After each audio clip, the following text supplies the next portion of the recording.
In today's news, Peter Haycraft, honored with the Order of the British Empire. Dr. Richard Georges is the territory's first Port Laureate, and Dine Out Tortola deemed a success. Countries experienced surge in COVID-19 cases just 1 week before the BVI reopens their borders. All this and so much more when 284 News returns. The wind! Oh! What are the hell? I'm freaking out! Is time. 284 News. Coming to you live and direct from the beautiful British Virgin Islands. What's poppin', what's really good, what's happening, what's up? Davis has won it for the Lakers!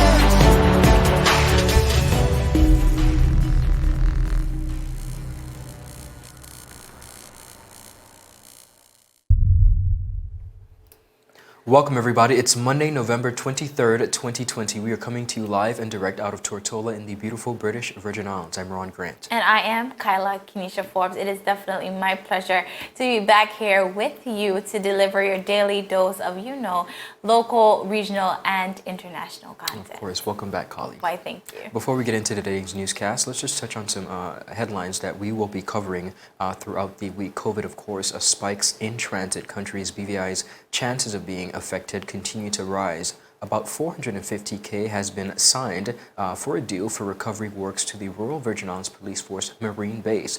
And of course, a public campaign needed to raise public consciousness of locals, says HLSCC President Dr. Richard Georges. Now continuing on with the summary, the Republic Bank Limited has announced the transfer of Caribbean Limited to Caribbean Century Agency effective December 1st, 2020, subject of course to regulatory approval. Now this transfer by Republic to Century Insurance Agency Limited will not cause any change to the terms and conditions or other benefits that our existing customers are experiencing under the existing insurance policies with Scotia Insurance Caribbean Limited. Persons are encouraged to contact Republic Bank at 494-2526 if you have any questions or concerns. Now, over the weekend, Ron, so much was going on, but especially the BVI Food Fest Dine Out, which kicked off with the Dine Out Tortola with 16 restaurants and live demos by members of the award-winning BVI National Culinary Team. Now, the BVI Food Fest Dine Out is the BVI Food Fest reimagined to meet the health and safety protocols implemented due to COVID-19, the pandemic. The month-long promotion from November 20th to December 13th is designed to support and showcase local restaurants and chefs. Now, over the weekend, 4 promising chef and a mixologist from the BVI culinary team was featured. That is Miss Zenai Christopher, Miss Radiance Modest, Mrs. Julisse Fraser, and Jadelle Gibson, and mixologist Everson Rollinson. They showed off their talents over the weekend in a very fun and tasty way. Now, we have so much more coming up with the BVI Food Fest Dine Out. And, coming up next, we have Dine Out Anegada. And this is the lobster edition. Yes. And that is kicking off from the 27th of November through the 29th of November. And also in December, through the 4th to the 6th of December, there is Dine Out Virgin Gorder. So if you missed the last weekend, don't worry, so much more to catch up on.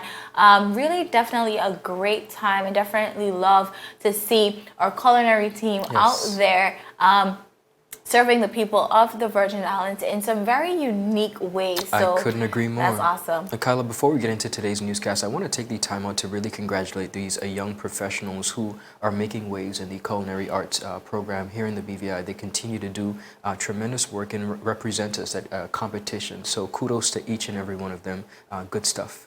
Now beginning our newscast on the local scene here in Tortola in the British Virgin Islands, businessman and philanthropist, the one and only Mr. Peter Haycraft, was awarded the Order of the British Empire from Her Majesty the Queen for his services to the British Virgin Islands at an investiture ceremony last week. Mr. Haycraft migrated to the British Virgin Islands in 1956 to run a ferry service between Tortola and St. Thomas and has since made significant contributions to the BVI community. He has served as Commodore of the Royal BVI Yacht Club on 13 occasions and was one of the original organizers of the BVI Spring Regatta, now recognized today as one of the Caribbean's leading sailing events. He has grown and developed the business environment in the BVI. Following, of course, the hurricanes of 2017, Mr. Haycraft contributed substantial funds to the rebuilding of the Innis Adams Primary School, where his wife, Mrs. Penny Haycraft, has worked as a teacher into a state-of-the-art educational facility which students and teachers get to enjoy today. He continues to make contributions to many worthy causes in the territory of the Virgin Islands. Now, His Excellency the Governor Augustus J.U. Jaspert said, and I quote, "For the past 60 years, the name Peter Haycraft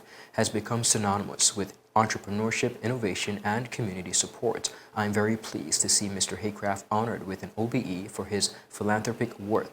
The governor also spoke about Mr. Haycraft's personal resilience in the face of challenges and added that with every great opportunity comes great responsibility. Now, in his response, Mr. Haycraft extended gratitude to supporters near and far, especially his wife, Penny, son, Chris, and daughters living overseas, Suzanne and Julie. He also extended particular thanks to those who nominated him for the award and others who wrote testimonial letters of support. He said, "It's important for you to know that you all have contributed through loyalty and friendship to me achieving this honor." Now, he added, "Penny and I have never regretted for one moment the decision back in 1960 to make Tortola our home." Governor Jaspert also expressed his gratitude to the BVI Honors Committee, which works with the community to help to identify individuals who have made significant contributions to the BVI and, of course, to submit nominations to the Queen's Honors List every year. This year, Dr. Robert Matavius and Mr. Stacy Mathar also received honors from Her Majesty the Queen this year for their services to the territory. Now, during the ceremony, Governor Jaspert presented Mr. Haycraft OBE with the traditional insignia and royal warrant in the presence of a small group of Haycraft's friends, family, and past honorees. Present were Deputy Premier Natalia Wheatley, Minister for Health, the Honorable Carvin Malone, and Minister for Natural Resources and Labor, the Honorable Vincent Wheatley, at that ceremony. Congratulations to Mr. Haycraft on this honor that is so worthy. We continue to wish him the very best. Most definitely, Ron. As you said, just extending those congratulatory remarks to Mr. Haycraft, but also the others who were also honored, three men who have just given their life work to the BVI, and we definitely want to congratulate them, and we're definitely happy that they have given their flowers while they are alive. I agree. Now, as we move on and we span right across the waters to the U.S. Virgin Islands, we see where COVID-19 cases have been growing in the U.S. Virgin Islands, Puerto Rico, and even on the U.S. mainland as Thanksgiving and the holidays approach. Now, the VI Department of Health in the U.S. Virgin Islands reported 74 active cases on Saturday. This was reported by the local online site VI Consortium. Now, St. Thomas, they reported 37 positive cases, followed by St. Croix with 31 and St. John with 6 active cases as of Saturday. Now, as cases continue to surge on the mainland, states are implementing more restrictive measures. Puerto Rico, the U.S. Virgin Islands, has mandated mask wearing inside and out establishments, and in its most urgent plea yet, the Center for Disease Control and Prevention, which we know as the CDC, recently urged Americans not to travel for Thanksgiving. Now, this is something that's very foreign to Americans. Very difficult too. During that Thanksgiving weekend. But now, Ron, This surge in cases comes just 1 week before the BVI reopens their doors for tourism. And this may be alarming for decision makers, tourists, and even the residents right here in the British Virgin Islands.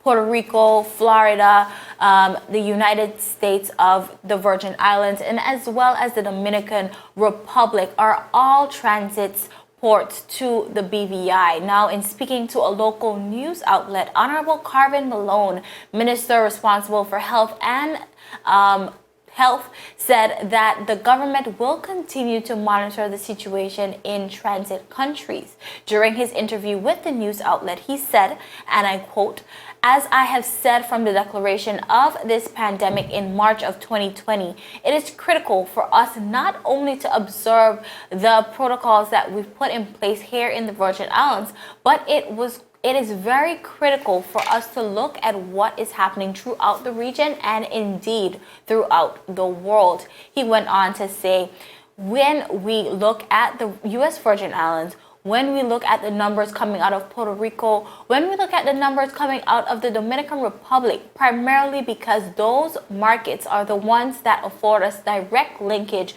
to whether the TB Lente Airport or any seaports on the western end of the island or into Road Town. It is utmost critical for us to be mindful of this because we are our brother's keepers. And it is prevalent if any of these direct routes, then the likelihood of us being affected one way or another will increase. This is what Minister Carvin Malone explained. Now, Ron, as we continue to say, the COVID-19 pandemic is very fluid. Yes. We've seen countries opened their borders and subsequently close their borders. We've seen countries been in and out of lockdowns, and that is just the nature of the situation that we're dealing with. We have to be able to adapt and to adjust as the tide comes. Well, Kyla, one of the things that we've been talking about since the inception of COVID-19 is, of course, the second wave, which we are now experiencing. And while it might not be a lot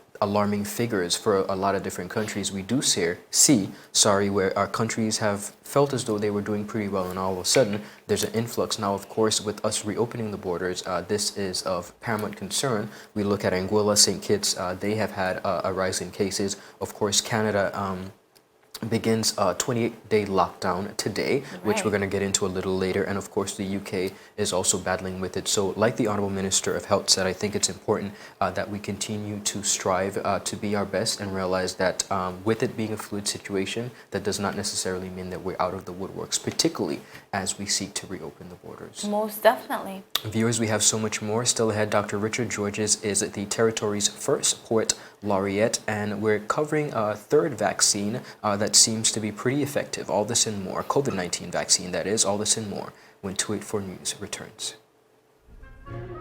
So you're saying I can ask this cat any question? The cat is connected to the computer. You just type in the question, it will read his mind. There the answer comes.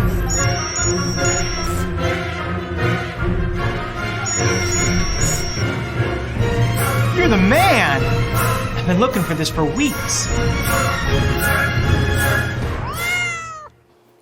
Viewers, welcome back. You're watching 284 News out of the beautiful British Virgin Islands. Continuing on in the local scene here in Tortola, Dr. Richard Georges, president of the H. Laverty Stout Community College, is the literacy and cultural ambassador responsible for promoting the understanding and appreciation for Virgin Islands history and culture heritage through poetry. Now, this announcement was made during a ceremony on November 13th, where the honor was bestowed on Dr. Georges as he was officially named the Virgin Islands' first Poet Laureate. Now, the Virgin Islands Poet Laureate program was initiated by the Department of Culture.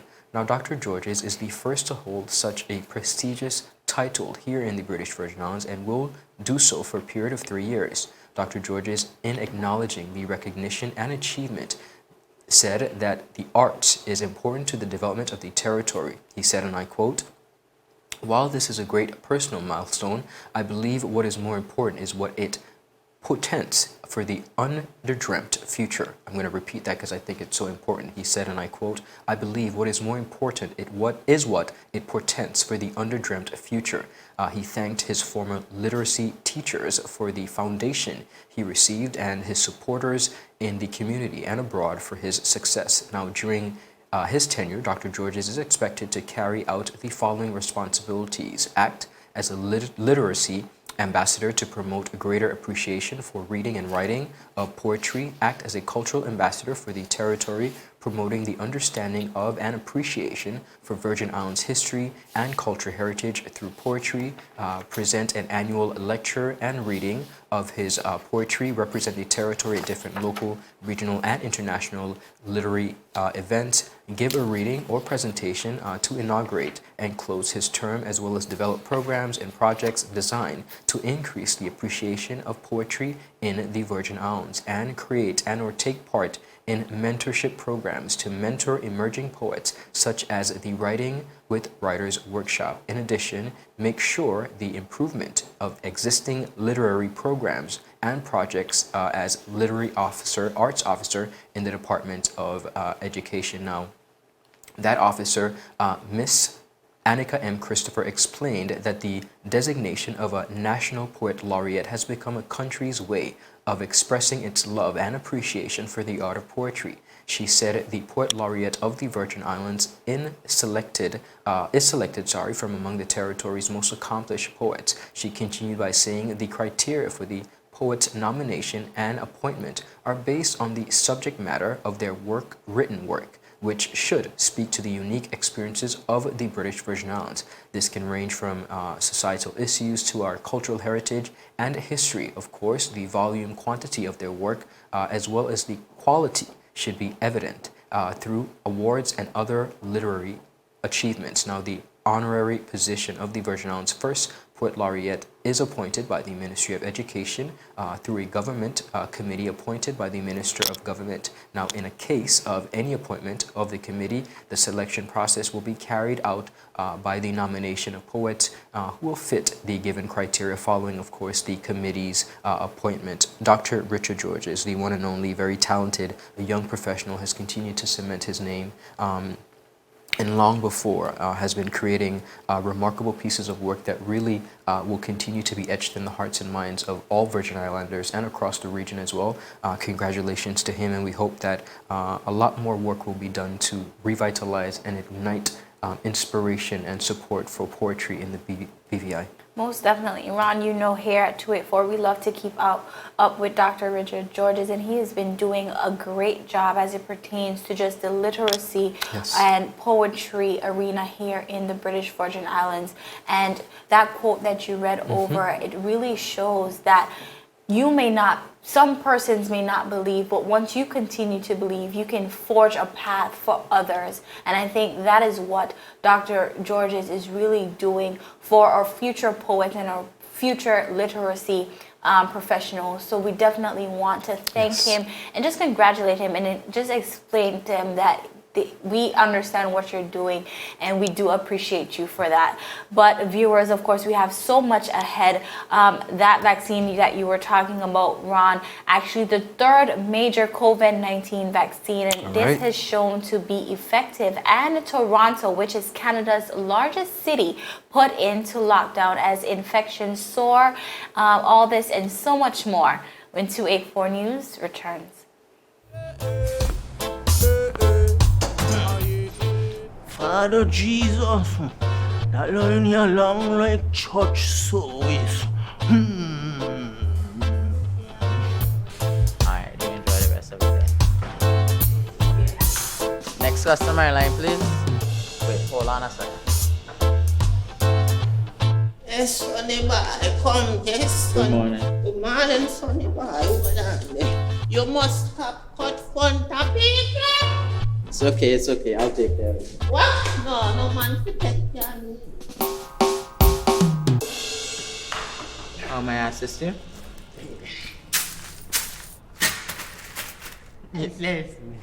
You want top of power? You want top of power? Top of power.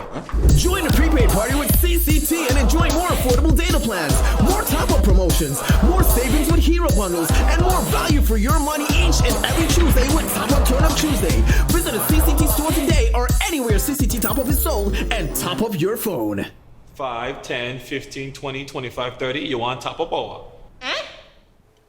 Viewers, welcome back to 284 News, and I must thank you for sticking with us. Now, as we were talking about the third major COVID-19 vaccine, pharmaceutical company AstraZeneca said on Monday that late-stage trials showed its coronavirus vaccine was up to 90% effective, giving public health officials hope they may soon have access to a vaccine that is cheaper and easier to distribute than some of its rivals. The results are based on interim analysis of the trials in the UK and Brazil of the vaccine developed by Oxford University and manufactured by AstraZeneca. No hospitalizations or severe cases of COVID-19 were reported in those receiving the vaccine. Now, the pharmaceutical company is the third major drug company to report late-stage results for a potential COVID-19 vaccine as the world anxiously waits for scientific breakthroughs that will bring an end to this pandemic that has woed on the economic devastation and resulted in nearly 1.4 million confirmed deaths. Now, Pfizer and Moderna last week reported preliminary results from late-stage trials showing their vaccines were almost 95% effective. But unlike its rivals, the AstraZeneca vaccine doesn't have to be stored at ultra cold temperatures, making it easier to distribute, especially in developing countries. Dr. Andrew Pollard, which is the chief investigator for the trial, said, and I quote, "I think these are really exciting results." He continued by saying in a news conference, because the vaccine can be stored at fridge temperature, it can be distributed around the world using normal immunization distribution systems, and so our goal to make sure that we have a vaccine that was accessible everywhere. I think we've actually managed to do that, end quote. The Oxford AstraZeneca vaccine is also cheaper. Now, this drug company, which was pledged it wouldn't make a profit on the vaccine during the pandemic, has reached agreements with the governments and international health organizations that puts its cost at about $2.50 a dose. Now, Pfizer's vaccine costs about $20 a dose, while Moderna's is actually $15 or $25 based on agreements the companies have struck to supply the vaccines to the U.S. government. All three vaccines must be approved by regulators before they can be widely distributed. But Ron, this is great news, I think, yes, for the world. And at $2.50 for a dose, that is very important because you want persons in underdeveloped countries to be able to have access to this. So I think really and truly, this is very amazing news just in general for everyone. Indeed, and in addition to the cost, one of the things that we've struggled with in covering these stories is how they're going to be stored. And the fact that this one could be stored at regular temperature, I think that is a really good starting point, because the conversation of hosting, and some persons like us here in the Virgin Islands also speaking about having to create labs just to store the medication. I think that's very important. Continuing on the COVID scene, over in Toronto, Canada's largest city, they were placed into a lockdown for 28 days on Friday, with officials shutting down shops, businesses, and restaurants and banning indoor gatherings to curb a growing spike in COVID-19 cases. The lockdown will begin, of course, today in the city and in Peel, a part of the Greater Toronto to the west of the city centre. Indoor social gatherings or events that include a member of different households will be banned, and outdoor gatherings will be limited to no more than 10 persons. Ontario Premier Doug Ford announced. He said, and I said, quote, "We cannot afford a province-wide lockdown. So we are taking preventative action today by moving Toronto and Peel into lockdown level restrictions." He continued by saying, "We need to take decisive action to stop the spread of this deadly virus." Now, more than 1,400 new cases were reported in Ontario on Friday, taking the province's total case since the start of the pandemic beyond 100,000. Now, the region has been battling a rapidly rising rate of infection, with Toronto particularly badly hit. Now, the city broke its record for new infections on Tuesday and has reported several hundreds of new cases each day this week. Now, with the numbers rising rapidly in certain regions, we have to make the tough but necessary decisions now to protect our hospitals, long-term care, and retirement homes, and every person in this province, Ford said. Now, additionally, this will be very important for a lot of our sports fans. The NBA's Toronto Raptors have been forced to leave Canada to begin the season in Florida. Now, under the lockdown, retail stores will be open for curbside pickup only. The restaurants and bars will be solely able to provide takeaway. Certain businesses, such as grocery stores and pharmacies, will be allowed to open at 50% capacity. Wedding services, funerals, and religious ceremonies where physical distancing can be maintained indoors or outdoors will be limited to no more than 10 persons, but schools will remain open. Now, other parts of the province will move to a higher level of restriction today as well, but will avoid a full lockdown. On Tuesday, Canadian Prime Minister Justin Trudeau said the country is not there yet when asked whether a new national lockdown would be imposed, but he acknowledged the regional lockdowns closely with the province and said, "I think we can work closely with province to make sure we're all doing the right thing without having to go heavily handed from the federal government." Trudeau also warned the so-called Canadian snowbirds, many of whom travel to the U.S. and Mexico during the Canadian winters, that they should stay home this year. He pointed out that hospital capacity, especially in the southern U.S., was stretched and that it was not a good idea for Canadians to travel. He said, "People are safest when they stay home in Canada." Again, Kyla, we see where another leader, this case, Canada is encouraging persons to stay at home, not travel. Now, this poses a problem for many persons because it's the holidays. Essentially, you're asking persons to cancel Christmas and Thanksgiving. And I know for many persons, we don't have the issue of celebrating to that level of magnitude of Thanksgiving because it's a U.S. holiday. Right. However, understanding that is an important aspect of culture and heritage for a lot of countries, and persons literally look forward in the U.S. To travel and spend Thanksgiving together. So this is going to be a difficult adjustment, I think, for Americans, but definitely over in Canada, we see where they too are being pleaded with to not travel to the U.S. Ron, I think at the end of the day, I think everyone across the world with these restrictions are not happy. And I think we've experienced it firsthand in the BVI where persons are not necessarily happy by the lockdowns and the restrictions. But we can span across the entire world and watch as leaders try their best to ask persons to, hey, do not travel, stay indoors, do all that you can.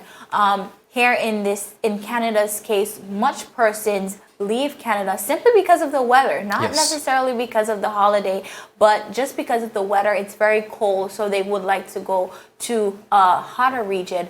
But, you know, persons are really just asking them to stay put. Indeed, and we continue to wish our friends and family on the international scene the utmost of safety. Most definitely. But viewers, that is it for today's news roundup. Be sure to follow us for your daily news updates at 284media.com and like us on Facebook at 284media and 284BVI on Instagram as well as Twitter. It is always my pleasure. I am Kyla Kenesha Forbes. And I'm Ron Grant. We will see you tomorrow, of course, as we deliver your daily dose of local, regional, and international content. We're your source for the best news, the most important, and of course, most effective. And we congratulate all of you for continuing to stick with us, and we thank you so much. Happy Monday, guys. Bye-bye. Bye.